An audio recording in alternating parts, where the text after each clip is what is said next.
The research ship Horizon drifted silently above the orange clouds of Kepler 442b. Dr. Amanda Clark pressed her face against the observation window and watched the alien world spin slowly below them. After 18 months of travel through deep space, they had finally reached their destination. "Are you ready for this, Amanda?" Captain Robert Hayes asked as he joined her at the window. His weathered face showed the strain of commanding humanity's first deep space diplomatic mission. Amanda nodded but kept her eyes on the planet. "As ready as anyone can be for meeting a completely new species. The radio signals we picked up suggest they have advanced technology. Maybe even more advanced than ours." Chief Security Officer Marcus Thompson walked up behind them, checking his tablet for the 100th time that morning. "The translation computers are running final tests. We should be able to communicate with them once we land." The ship's communication system crackled to life. "Captain Hayes, to the bridge," came the voice of Lieutenant Sarah Mitchell. "We're receiving a transmission from the surface." Hayes hurried to the bridge with Amanda and Marcus following close behind. The main screen showed a series of complex symbols that slowly transformed into recognizable English words as the translation system worked. "Greetings, sky travelers. I am Thane Valorak, leader of the Southern Territory. Your arrival was foretold by our astronomers. We grant you permission to land at the designated coordinates. However, you must understand that our world holds great dangers. There are places where even we cannot go." Amanda felt her heart racing. First contact with an alien civilization was actually happening. "Captain, we should respond immediately. They seem friendly enough." Hayes activated the communication system. "Thane Valorak, this is Captain Robert Hayes of the Earth vessel Horizon. We come in peace, seeking knowledge and friendship between our peoples. We accept your generous offer to land." 3 hours later, the shuttlecraft descended through the thick orange atmosphere. As they broke through the cloud layer, Amanda gasped at the sight below. Massive crystal formations jutted from the ground like frozen lightning. Cities of gleaming metal stretched between the crystals, connected by bridges that seemed to float without support. "Their architecture is incredible," whispered Dr. James Mitchell, the team's behavioral specialist. He sat across from Amanda, nervously adjusting his equipment pack. The shuttle landed on a smooth platform near what appeared to be the largest city. Through the small windows, they could see tall figures approaching. The aliens were definitely humanoid, but much larger than any human. They stood at least 8 feet tall, and their bodies seemed to be covered in natural armor plating. "Remember the protocol," Hayes said as they prepared to exit. "Let me do the talking first. Amanda, you and James stay close. Marcus, keep your weapons powered down unless I give a direct order." The shuttle door opened with a soft hiss. The air outside was breathable but carried strange scents that reminded Amanda of copper and ozone. The gravity felt slightly heavier than Earth normal. Thane Valorak stepped forward from a group of 6 aliens. His armor plating was a deep blue-black color and intricate patterns were carved into the surface. Sharp claws extended from his fingertips, and his eyes glowed with an inner light that seemed almost electric. "Welcome to Kepler 442b, humans of Earth," Valorak said through a small translation device attached to his chest. His voice was deep and resonant. "I am honored to meet beings from another star." Hayes extended his hand in the human gesture of greeting. Valorak studied the gesture for a moment, then carefully reached out with one clawed hand. The size difference was striking. Valorak's hand completely engulfed Hayes's in the handshake. "The honor is ours, Thane Valorak. We have traveled far to meet your people and learn about your civilization." Valorak gestured toward the city. "Come, we have prepared quarters for you. There is much to discuss." He paused and his glowing eyes dimmed slightly. "But first, you must understand something about my people. We face a great shame that has troubled us for countless generations." As they walked toward the city, Amanda noticed that the other Drakari kept their distance. They watched the humans with what seemed like curiosity mixed with caution. The city itself was even more impressive up close. The buildings seemed to grow from the ground rather than being constructed. "Your technology is remarkable," Amanda said. "How do you achieve the floating bridges?" "Magnetic field manipulation," Valorak replied. a technique we developed many centuries ago. But our greatest achievements cannot solve our greatest problem. They entered a large building that appeared to be some kind of meeting hall. The ceiling stretched high above them and strange symbols glowed along the walls. Valorak gestured for them to sit on cushions arranged around a low table. "Please, refresh yourselves," Valorak said, as other Drakari brought containers of what looked like water and food. "Then I must tell you about our shame." Marcus tested the water with a small scanner before nodding to the others. The liquid was safe to drink, though it had a slight metallic taste. "Thane Valorak," Hayes said after they had settled in, "you mentioned a problem that troubles your people. Perhaps we can help, or at least offer a different perspective." Valorak's armor plates shifted slightly, a gesture that Amanda realized might indicate emotional distress. "Captain Hayes, your offer is kind, but this is not a problem that can be solved with technology or wisdom. It is written into our very nature." He stood and walked to one of the glowing wall displays. With a gesture, he activated what appeared to be a holographic projection. The image showed Drakari settlements, but Amanda noticed something odd. All the cities were built in clusters, with vast empty spaces between them. "Observe our world from above," Valorak continued.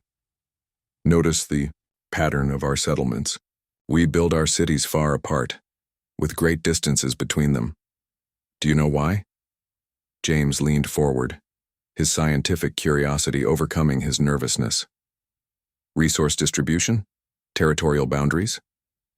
"No," Valorak said, and his voice carried deep sadness. "We build our cities far apart because we cannot live near our breeding grounds. We cannot approach our own young." The hologram shifted to show a deep canyon filled with crystal formations. "This is one of our breeding sites. When our eggs hatch, the young emerge in a state of pure predatory rage. They attack anything that comes near them, including their own parents. Even we, who can face the most dangerous creatures on our world, cannot approach our own children without triggering their killing instincts." Amanda felt her breath catch in her throat. "You mean you can't take care of your own babies?" "Precisely," Valorak said. "We lay our eggs and then we must leave.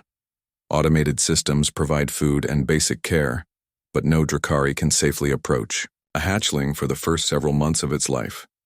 Many do not survive. Our population remains small because of this curse." Marcus frowned. "Have you tried using protective equipment? Remote handling?" "Everything," Valorak replied. "The young ones can sense our presence from great distances. The closer any adult Drakari gets, the more violent they become. It is as if they see us as the greatest threat in their world." Hayes exchanged glances with his team members. "This affects your entire species?" "Every Drakari, without exception. It has been this way for as long as our history records. We have built our entire civilization around this limitation." Valorak's glowing eyes fixed on the humans. "But perhaps that is why you have come. In our ancient texts there are stories of sky beings who could do what we cannot. We had thought them myths until your ship appeared." Amanda felt a chill run down her spine. "What do the stories say?"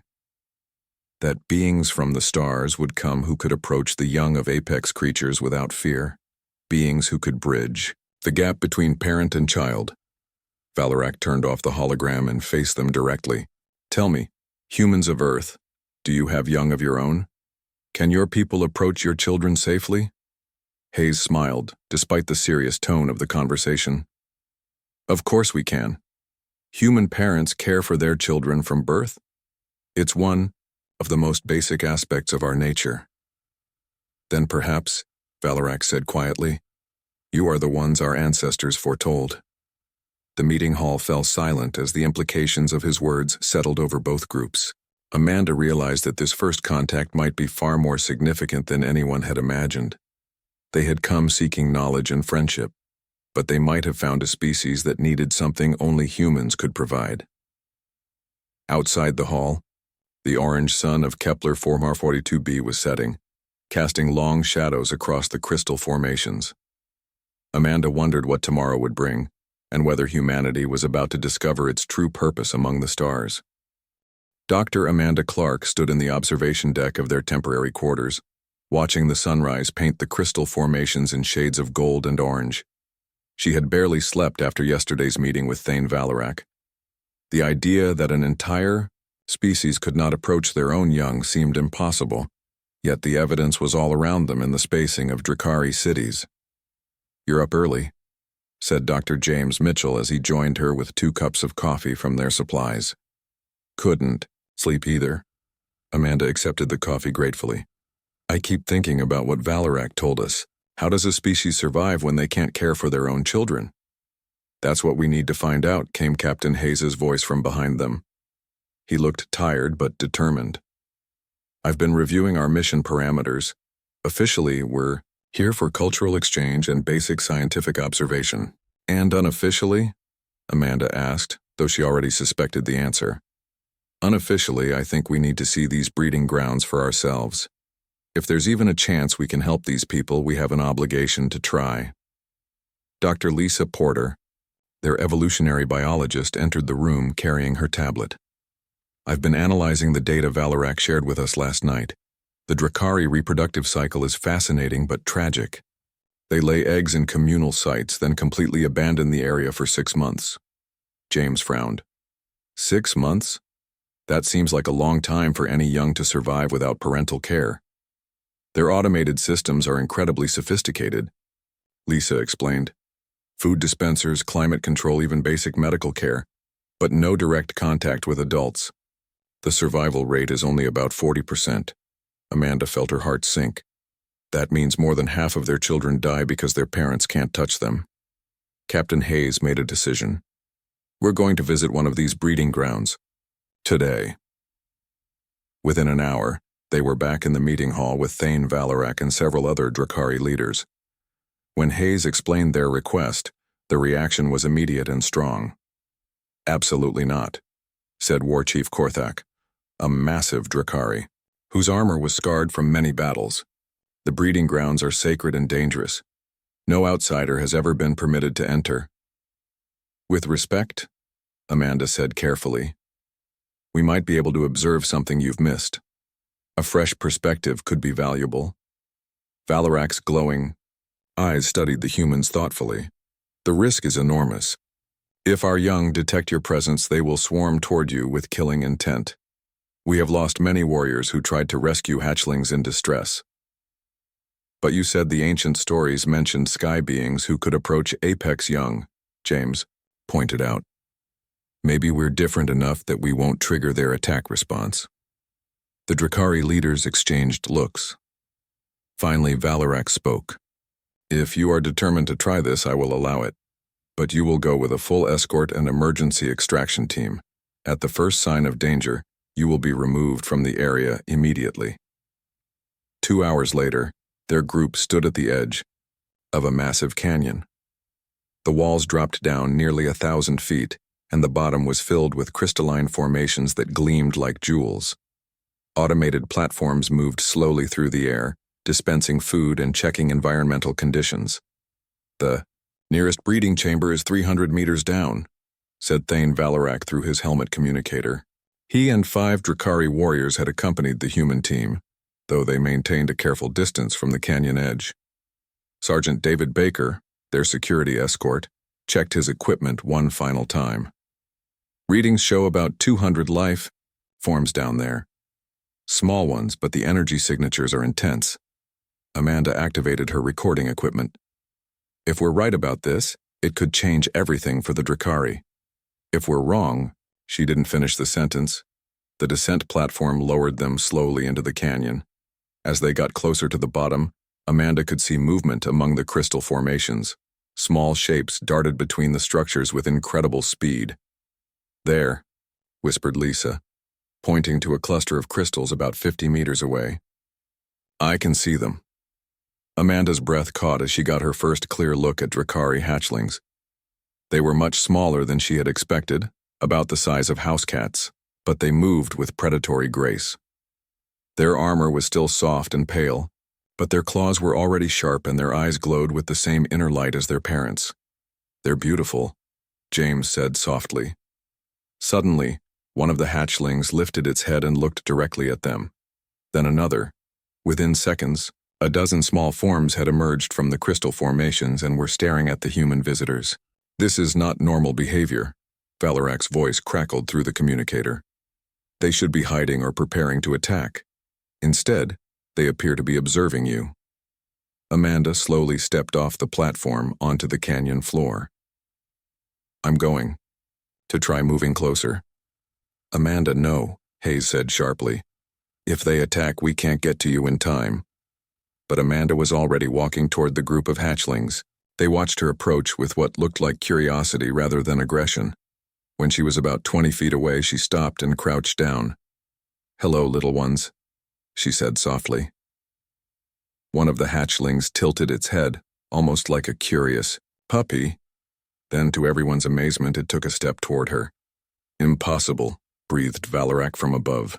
"In all our history, no hatchling has ever approached an adult voluntarily." More hatchlings emerged from the crystals. Soon, Amanda was surrounded by nearly 30 young Drakari, all watching her with bright, intelligent eyes. None showed any sign of aggression. James slowly joined Amanda on the canyon floor. The hatchlings looked at him with the same curious interest but showed no fear. "This is incredible. It's like they recognize us as something different." Lisa followed, her equipment recording everything. Their body languages completely relaxed. No defensive postures, no threat displays. The real test came when one of the hatchlings actually moved closer to Amanda. It stopped just a few feet away and made a soft chirping sound, almost like a bird. "It's trying to communicate," Amanda whispered. She slowly extended her hand, palm up. The hatchling studied her hand for a long moment, then carefully reached out with one tiny clawed finger and touched her palm. The contact lasted only a second, but it was the first peaceful physical contact between a Drakari young and an adult in recorded history. Above them, Valorak's voice was filled with wonder and disbelief. "In the name of our ancestors, what manner of beings are you?" More hatchlings began approaching the humans. James found himself with 3 small ones examining his equipment with obvious intelligence.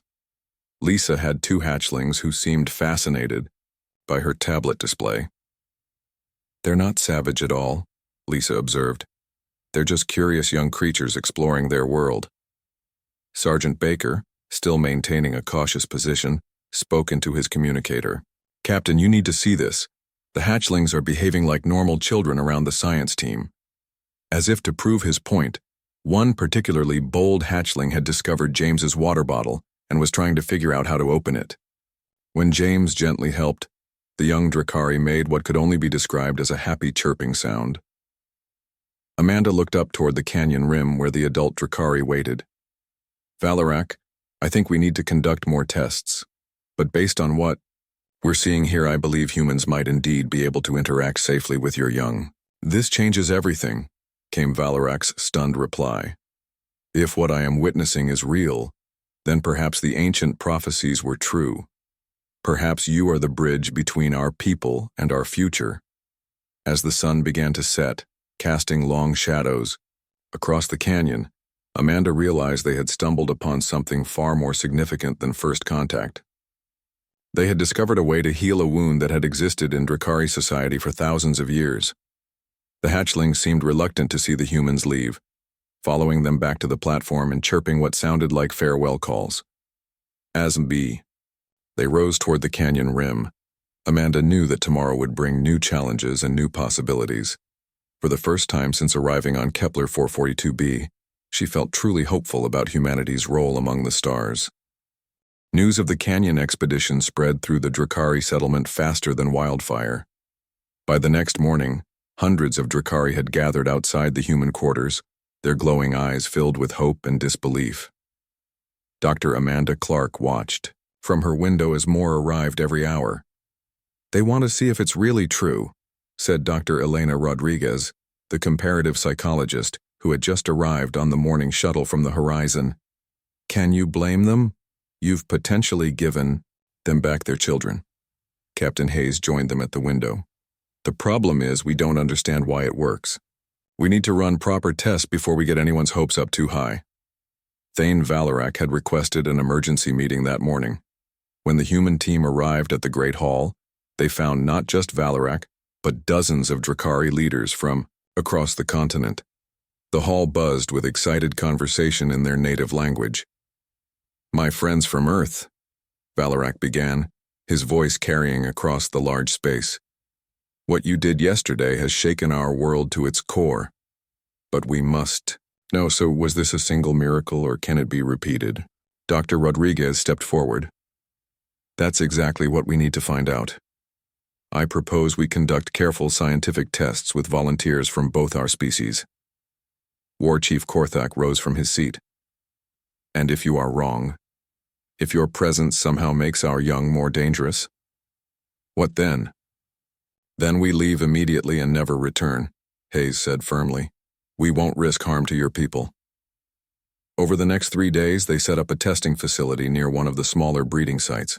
The Drakari had constructed it years ago for research purposes, but it had never been successfully used because no adult could get close enough to the young to conduct meaningful studies. "The facility has observation chambers with thick transparent walls," explained Thane Valorak as he gave them a tour. "We can monitor the young from a safe distance, but we have never been able to interact with them directly." The first test was simple. They would place a single Drakari hatchling in the observation chamber and see how it reacted to different species approaching from the other side of the barrier. Dr. James Mitchell volunteered to be the first human test subject. A young Drakari warrior named Calix agreed to be tested as well, despite the obvious danger. "Remember," Elena said as they prepared, "we start with the Drakari approach first, then the human approach. We need to document the normal reaction before we test the exception." The hatchling was carefully transferred into the chamber using robotic arms. It was about 3 months old, still small but already showing the classic Drakari armor development. As soon as it was released, it began exploring its new environment with obvious intelligence. Calix approached the observation window first. The reaction was immediate and terrifying. The hatchling's eyes blazed with sudden fury and it launched itself at the barrier, claws extended and making aggressive hissing sounds. Even through the thick wall, everyone could hear its rage. "Incredible aggression response," Elena noted, recording everything. "The young one sees the adult Drakari as an immediate threat." Calix backed away from the window and gradually the hatchling calmed down. It returned to exploring the chamber, but kept glancing nervously at the spot where Calix had been standing. "Now, James," Elena said. "Approach slowly and let's see what happens." James walked toward the observation window with measured steps. The hatchling looked up and saw him. Instead of the explosive rage it had shown toward Calix, it simply sat down and watched James with apparent curiosity. "No aggression at all," Amanda whispered. "It's looking at him like he's just another interesting thing in its environment." James pressed his hand against the glass. The hatchling tilted its head, then slowly approached the barrier. When it reached the wall, it placed its own small clawed hand against the glass opposite James's palm. The room fell silent. Several Drakari observers made soft sounds that their translators interpreted as amazement and wonder. "The response is completely different," Elena said, her voice filled with scientific excitement. "The human presence doesn't trigger the threat response at all." They repeated the test with different humans and different hatchlings over the next 2 days. The results were consistent every time.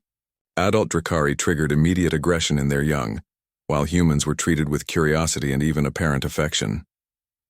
On the 3rd day, Thane Valorak brought disturbing news. "I have received communications from other regions. Word of your abilities has spread, and we are being contacted by other species." "Other species?" Hayes asked. "The Korthak from the northern mountains. They are living stone creatures, very ancient and very proud. They too cannot approach their young safely." Elena leaned forward. "What happens when they try? The young stone beings become incredibly unstable. They can cause rock slides and cave-ins when they panic. Adult Korthak must abandon their offspring in deep caverns and hope they survive alone." Amanda felt a chill run down her spine. "Are you saying this problem affects more than just your species?" "That is what we are beginning to discover," Valorak replied. The Korthak elders wish to test whether humans can approach their young as well. Dr. Lisa Porter, who had been quiet during most of the meeting, finally spoke up. If this phenomenon affects multiple apex predator species, then there might be an evolutionary reason for it, and an evolutionary reason why humans are different. The Korthak delegation arrived the next morning. They were unlike anything the humans had ever seen. Each one stood nearly 10 feet tall and appeared to be made of living granite. When they moved, small rocks fell from their bodies like dust. Elder Granite Voice spoke through a translation device that turned his rumbling stone language into English.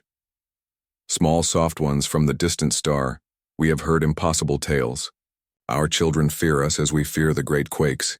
If you can calm stone young as you calm scale young, then you possess power beyond our understanding. The test with Korthak young was even more dramatic than the Drakari experiments.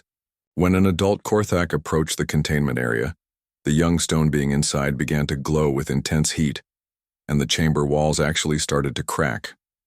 But when Amanda approached, the young Korthak's glow faded to a gentle warmth, and it began making what could only be described as happy rumbling sounds. By the deep places, Elder Granite Voice said in amazement, the Starwalkers truly do not trigger the fear rage in our children. That evening, as the human team met to discuss their findings, Elena presented a theory that would change everything. Think I know what's happening, she said, spreading out her research notes. Apex predator species across the galaxy seem to have evolved a common survival mechanism. Their young instinctively fear and attack anything that could threaten them. But why don't they fear humans? James asked. Because we're not apex predators, Elena replied. We never were. Humans evolved as persistence hunters and tool users. We developed enhanced empathy and social intelligence instead of physical weapons. Amanda nodded slowly. So while other species became more dangerous, we became more understanding. Exactly. The young of apex species see adult members of their own kind as potential threats because they are potential threats. But they don't see humans that way because we genuinely aren't a threat to them. Lisa added, it might even go deeper than that. Our evolutionary path made us natural mediators and caretakers. We're biologically designed to care for vulnerable, young, even those of other species. Captain Hayes looked around at his team. If you're right, then we're not just discovering a strange phenomenon. We're discovering humanity's role in the galaxy. Outside their quarters, they could hear the sounds of Drakari and Korthak discussing this new development in animated conversations. Word was already spreading to other star systems about the humans who could approach untouchable young. Elena looked at her fellow humans with a mixture of wonder and responsibility in her eyes. I think we're about to find out that there are a lot more species out there who need our help. As the alien suns set over Kepler 442b, Amanda realized that their simple first contact mission had become something much larger. They weren't just explorers anymore. They might be the key to healing ancient wounds across the entire galaxy. Dr. Patricia Williams arrived on the morning shuttle with a team of archaeologists and historians. Her first words to Dr. Amanda Clark were both exciting and troubling. Amanda, we need to talk. The data you sent back to Earth has opened up some incredible discoveries and some very old mysteries. They gathered in the research center that had been set up near the Drakari settlement. Patricia spread out holographic displays showing ancient ruins from dozens of different worlds. These are archaeological sites from across known space, Patricia explained. Look at the patterns. The images showed the same thing over and over. Ancient civilizations had built elaborate automated systems around what appeared to be nursery areas, complex machinery designed to care for young from a distance. Every apex predator species we've studied shows the same archaeological evidence, Patricia continued. They all developed technology to care for their young without direct contact. Some of these systems are millions of years old. Dr. Elena Rodriguez studied the displays carefully. So this phenomenon has existed for geological time periods. It's not recent. But here's the interesting part, Patricia said, switching to a new set of images. Earth. The new pictures showed cave paintings from various locations around Earth. In each one, primitive humans were depicted interacting peacefully with the offspring of dangerous creatures. Saber-toothed cats, giant bears, massive reptiles. Our ancestors were already doing this tens of thousands of years ago, Patricia said. They were the mediators even then. Thane Valorak entered the research center with several other Drakari leaders. Dr. Williams, your arrival is well timed. We have made discoveries of our own. He activated a Drakari holographic display. These are our most ancient historical records.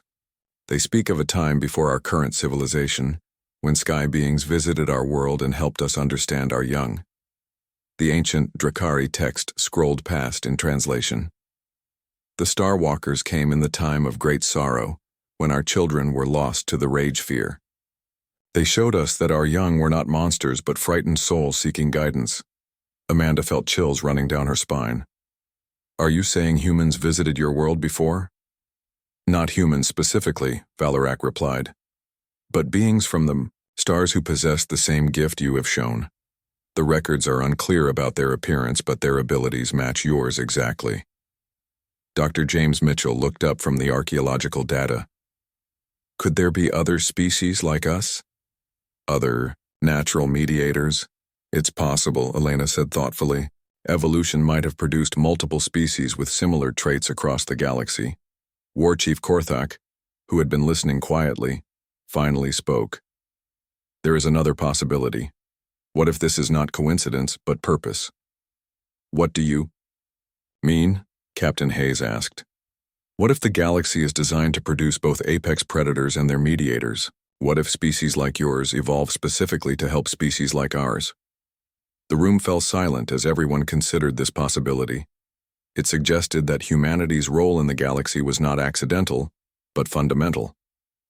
Lieutenant Colonel Patricia Johnson arrived that afternoon with troubling news from the capital city. We have a political situation developing. Not all Drakari are happy about human involvement with their young. She explained that a faction led by War Chief Korthak's rival, Commander Thorak, viewed human assistance as a sign of Drakari weakness. They're saying that accepting help from aliens proves the Drakari are inferior as a species. But surely they can see the benefits, Amanda protested. We're helping their children survive. Some see it as foreign interference in their most sacred traditions, Patricia Johnson replied. Thorak is calling for the humans to be expelled before they contaminate Drakari culture further. The political crisis came to a head 3 days later. During a formal ceremony to celebrate the first successful human-assisted Drakari nursery, protesters led by Commander Thorak surrounded the facility. This is an abomination, Thorak declared through loudspeakers. The Drakari have survived for millions of years without alien intervention. We do not need soft-skinned weaklings to care for our young. Inside the nursery, Amanda and James were working with a group of Drakari hatchlings when the protests began. The young ones became agitated by the angry voices outside. We need to keep them calm, James said, as he gently picked up a particularly nervous hatchling. All this shouting is scaring them. Through the windows, they could see the crowd growing, larger. Some protesters were demanding immediate access to the nursery to rescue the hatchlings from human influence. Elena, who was monitoring the situation from the observation room, spoke into her communicator. The young ones are responding to the emotional distress of the adult protesters. Their stress levels are rising rapidly. Suddenly, alarms began blaring throughout the facility. The main entrance had been breached. They're coming in, Sergeant David Baker reported from his security post. I count at least 50 angry Drakari heading this way. Amanda looked at the dozen hatchlings under their care. Some were hiding behind furniture. Others were making distressed chirping sounds. We can't leave them like this. The nursery doors burst open and Commander Thorak strode in with his followers. The adult Drakari's presence immediately triggered the fear response in the hatchlings. Within seconds, the young ones had transformed from calm, curious creatures into snarling, aggressive predators. You see? Thorak announced triumphantly. Even now our young know to reject alien influence. But his triumph was short-lived. The hatchlings in their panic began attacking everything in sight, including the adult Drakari who had come to rescue them. Thorak's followers found themselves facing the very danger they had come to prevent. Get back, Amanda shouted as she moved toward the panicked hatchlings. You're making them worse. James joined her, and together they began the delicate process of calming the terrified young. The contrast was stark. While the adult Drakari had to retreat to avoid being attacked, the humans could approach and comfort the hatchlings safely. Everyone stay calm, Amanda said firmly as she knelt beside the most agitated hatchling. The little ones can sense your fear and anger. The calmer we are, the safer they'll be. One by one, the hatchlings began to settle as the humans worked with them. James used the soothing techniques they had developed over the past week while Amanda simply provided a calm, reassuring presence. Within 10 minutes, the nursery was peaceful again. The hatchlings had returned to their normal, curious behavior, exploring their environment and playing together. Commander Thorak stood at the edge of the room, his armor plates shifting in what Amanda had learned was a sign of deep emotional disturbance. This is impossible. Our young should fear all adults equally. That's exactly the point, Elena said as she entered the room with Thane Valarak and a group of Drakari elders. Your young don't fear all adults. They only fear apex predators. Humans aren't apex predators. Valarak stepped forward. Commander Thorak, you have seen with your own eyes what happens when we approach our young. You have also seen what happens when humans approach them. Can you deny the evidence before you? Thorak looked around the peaceful nursery, where human researchers were now playing gentle games with Drakari hatchlings. One particularly bold young one had climbed onto James's shoulder and was examining his hair with obvious fascination. I do not understand how this is possible, Thorak said finally, but I cannot deny what I have witnessed. An elderly Drakari stepped forward from the group of elders. I am Ancient Speaker Velak, keeper of the old knowledge. Commander Thorak, the records speak of this day, the time when the Star Walkers would return to help us bridge the gap between parent and child. But accepting their help makes us appear weak, Thorak protested. Does a river appear weak because it accepts the guidance of its banks? Velak asked gently. Does a tree appear weak because it accepts the support of the soil? Strength sometimes means knowing when to accept help. Amanda watched as the political crisis slowly transformed into understanding. The sight of happy, healthy Drakari young interacting safely with adults for the first time in their species' history was more powerful than any argument. As the protesters filed out peacefully, Amanda realized that this moment would be remembered as a turning point, not just for the Drakari but for humanity's role in the galaxy. Dr. Clark, Thane Valarak said as the nursery returned to normal, I believe it is time to contact other species. If humans can help the Drakari and the Korthak, perhaps you can help others as well. Amanda nodded, understanding the magnitude of what lay ahead. They had started with a simple first contact mission, but they were about to embark on something far greater. They were about to become the galaxy's bridge between the powerful and the vulnerable, between parent and child, between fear and hope.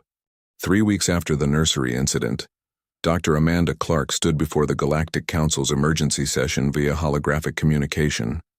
Representatives from 17 different species filled the vast chamber, their forms ranging from the familiar humanoid to the completely alien. The humans claim they can solve the Apex Offspring crisis, announced Council Speaker Zenth, a being of pure energy contained within a crystalline framework. But such claims require extraordinary proof. Captain Hayes activated their presentation display. Honorable Council members, we have successfully demonstrated our abilities with both Drakari and Korthak young. We request permission to extend these trials to other affected species. The response was immediate and divided. Some species showed obvious interest, while others displayed clear skepticism or hostility. The Veil Hunters refused to believe soft.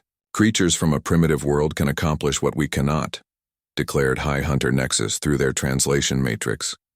The Veil Hunters appeared as shifting shadows with glowing cores, and their young were known to tear holes in space-time. When frightened, Dr. Elena Rodriguez stepped forward. We understand your skepticism, but we're not asking you to take our word for it. We're asking for the chance to prove it. And if you fail, rumbled Elder Granite voice of the Korthak, if your presence somehow makes our young more dangerous, what compensation do you offer? We leave immediately and never return, Amanda said firmly. We will not risk harm to any species young for the sake of proving a theory. The debate continued for hours.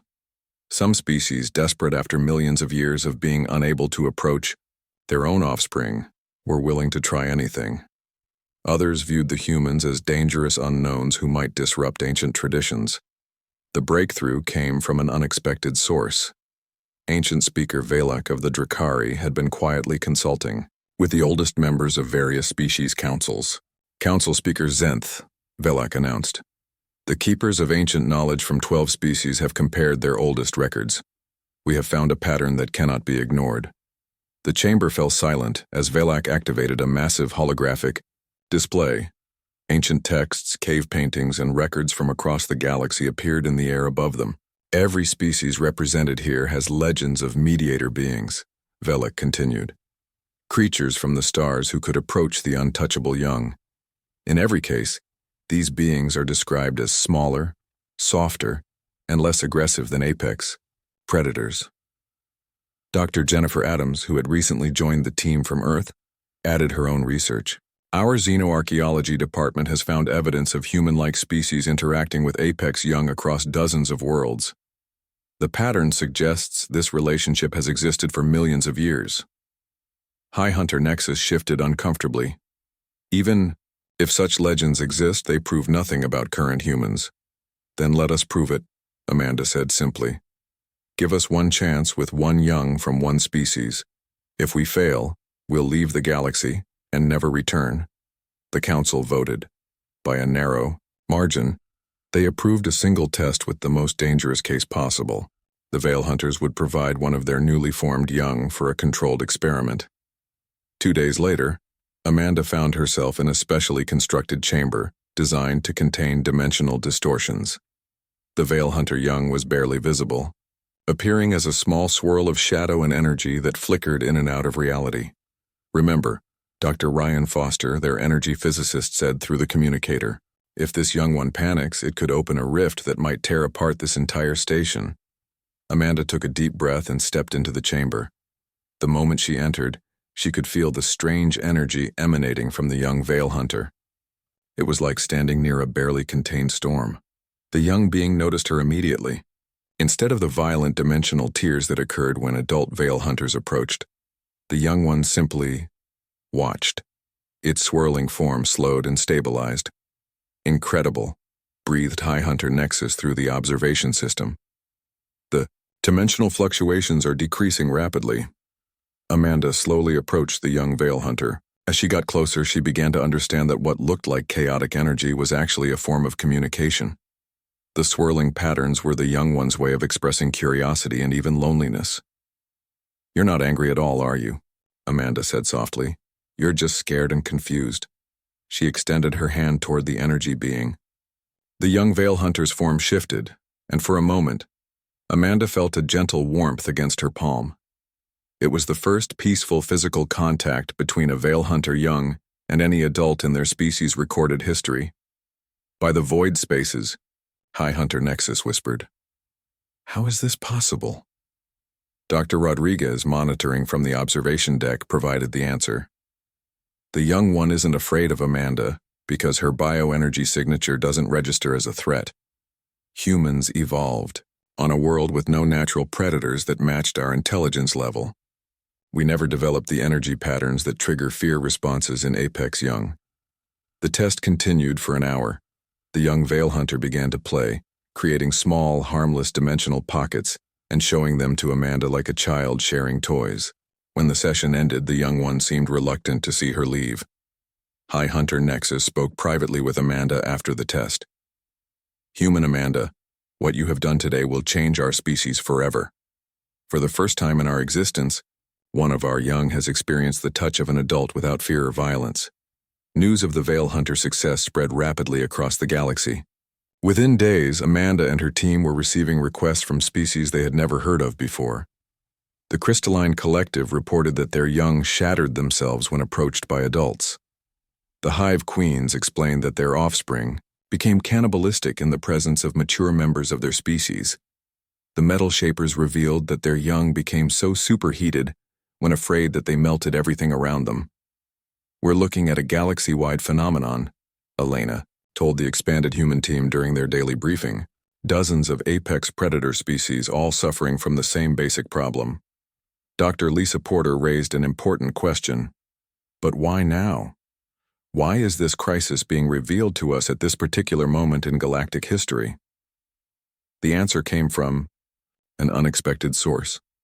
Dr. Patricia Williams had been analyzing ancient galactic data when she made a startling discovery. "I think I know why," Patricia announced during an emergency meeting. "The galaxy goes through cycles, long periods where apex predators dominate, followed by shorter periods where mediator species emerge to help them." She displayed a timeline spanning millions of years. "We're at the end of an apex predator cycle. Population growth among these species has been declining for thousands of years because they can't care for their young effectively. If something doesn't change soon, many of these civilizations will face extinction." Amanda felt the weight of responsibility settling on her shoulders. "Are you saying humanity evolved specifically to solve this crisis?"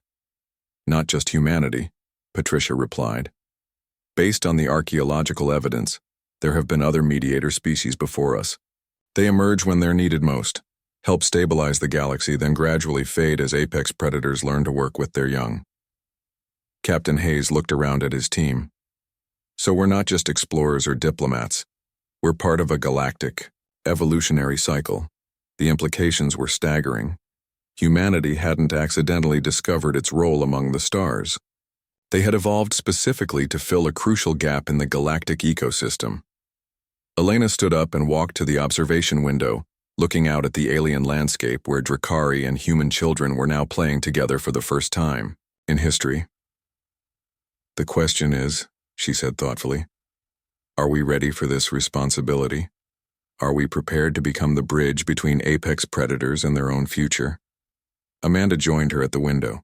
"I don't think anyone could be truly ready for something this big, but I think we have to try." As they watched, a young Drakari accidentally fell and started crying. Without hesitation, both human and Drakari children rushed to help, showing that the bonds being formed between species were already extending beyond just adult-child relationships. Maybe that's the real breakthrough, Amanda realized. Not just that we can approach their young, but that their young can learn to trust and work with others. We're not just solving a crisis. We're creating a new kind of galactic community.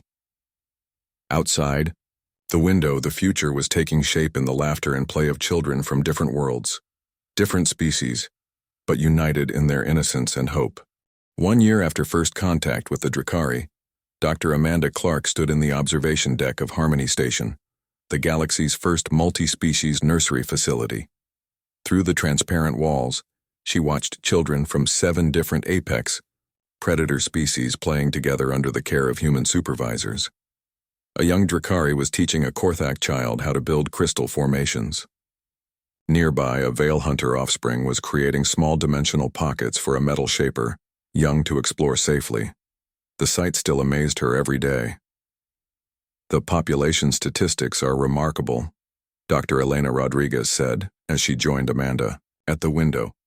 "Drakari birth survival rates have increased from 40% to 95%. Similar improvements across all participating species." Captain Hayes approached with a satisfied expression. "The Galactic Council has just approved funding for 12 more Harmony stations across different sectors. We're officially expanding the program." Dr. James Mitchell emerged from the nursery area, gently carrying a sleeping crystalline collective child that looked like a small living gemstone. This little one just had her first successful bonding session with her parent. They managed 15 minutes of direct contact without any shattering episodes. The breakthrough in parent-child relationships had been gradual but steady. Human caregivers served as intermediaries, gradually helping apex predator parents learn to interact with their own young. The process required patience and careful training, but the results were transforming entire civilizations. "Dr. Clark," came a voice from behind them. Thane Valorak approached with several other Drakari leaders, including former opponent Commander Thorak, who had become one of the program's strongest supporters after witnessing his own grandchild's successful development. The Apex Accords are ready for signing, Valorak announced. All 17 participating species have agreed to the terms. The Apex Accords represented the most significant treaty in galactic history. It formally recognized humans as official mediators and caregivers for Apex species young, while establishing protocols for expanding the program to newly discovered species. Dr. Jennifer Adams arrived from the communication center with exciting news. We've received first contact signals from 3 new systems. Early analysis suggests at least 2 more apex predator species that might benefit from our assistance. Amanda smiled at the news, though she also felt the growing weight of responsibility. How's the training program progressing? Excellently, replied Dr. Ryan Foster. We now have over 300 human volunteers trained in apex young care. The university programs on Earth are producing specialists in xenological childhood development. The human training programs had become essential as demand for their services grew. Not every human possessed the natural ability to work with apex young, but those who did could be trained to remarkable effectiveness. Dr. Lisa Porter joined the group with a tablet full of data. The long-term studies are showing fascinating results. The apex young who grow up in our integrated facilities are developing enhanced social skills and reduced aggression compared to traditionally raised members of their species. More importantly, Elena added, they're maintaining strong bonds with their parents. We're not replacing family relationships, we're making them possible. The transformation was most visible in the Drakari settlements. Cities that had once been built far from breeding grounds were now expanding to include family districts where parents and children lived together. The sight of adult Drakari walking safely with their young through city streets had become commonplace. Ancient speaker Velak, now nearly 200 years old, had become the program's most vocal advocate among traditional Drakari. The prophecies spoke truly, he often said. The Starwalkers have returned our children to us. As the day progressed, representatives from all participating species gathered for the formal signing ceremony. The great hall of Harmony Station filled with beings of every imaginable form. Crystalline entities stood beside energy beings, while living stone creatures shared space with metallic shapeshifters. Council Speaker Zenth activated the holographic treaty display. Today marks the beginning of a new era in galactic civilization. The Apex Accords formally establish humanity as our partners in securing the future of apex predator species. Captain Hayes stepped forward to sign on behalf of humanity. We accept this responsibility with honor and humility. Our commitment is not just to the young, but to the future of all species represented here. One by one, the representatives signed the treaty. Each signature represented millions of years of evolutionary struggle finally finding a solution. Species that had been trapped by their own predatory nature were now free to build true family-based societies. High Hunter Nexus of the Veil Hunters spoke for many when they said, "The humans have given us something we thought impossible. They have given us our children back." As the ceremony concluded, Amanda found herself standing with the original research team that had made first contact with the Drakari.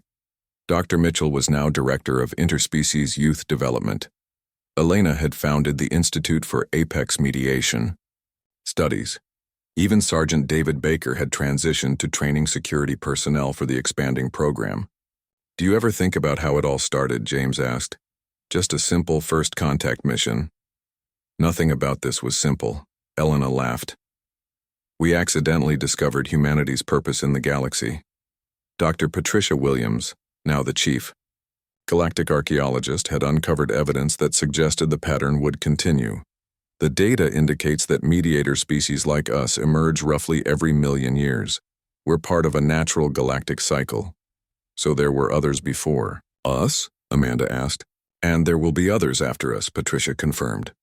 "But for now, it's our turn to be the bridge." As evening fell on Harmony Station, Amanda made her usual rounds through the nursery areas. In the Drakari section, she found Thane Valorak reading an ancient story to a group of young ones, including his own great-grandchild. The sight would have been impossible just 1 year ago. In the Veil Hunter area, young energy beings were creating beautiful dimensional art under the guidance of their parents, who watched safely from specially shielded observation areas. The Korthak young were building elaborate stone sculptures, while their parents offered advice and encouragement from nearby. The most remarkable sight was in the integrated play area, where young from different species had formed friendship groups that transcended their biological differences. A Drakari child and a crystalline young were collaborating on a light sculpture, while a Korthak and metal shaper worked together to build a complex mechanical toy. They don't see each other as different species, Amanda realized. To them, they're just friends. Dr. Rodriguez joined her in the observation area. That might be the most important outcome of all. We're not just solving the Apex Young crisis. We're creating the first generation of truly integrated galactic citizens. As Amanda prepared to end her shift, she received a communication from Earth. Her younger sister Sarah was part of the newest group of volunteers heading to the Andromeda sector to work with recently contacted species there. The program is spreading faster than we ever imagined, Amanda told Elena. Humanity is becoming a truly galactic species. And not as conquerors or colonizers, Elena replied, as helpers and healers. That night, as Amanda looked out at the stars from her quarters, she thought about the ancient prophecies that had spoken of starwalkers who would bridge the gap between apex predators and their young. Humanity had unknowingly fulfilled those prophecies, but in doing so, they had found their own destiny. The galaxy was vast and full of wonders, but the greatest wonder of all was the sound of children's laughter echoing through the corridors of Harmony Station. It was the sound of species that had been isolated by their own nature finally finding connection. It was the sound of hope. In the nursery areas, young beings from across the galaxy settled down for sleep under the watchful care of human guardians who had become the most trusted caregivers in known space. Tomorrow would bring new challenges and new species to help.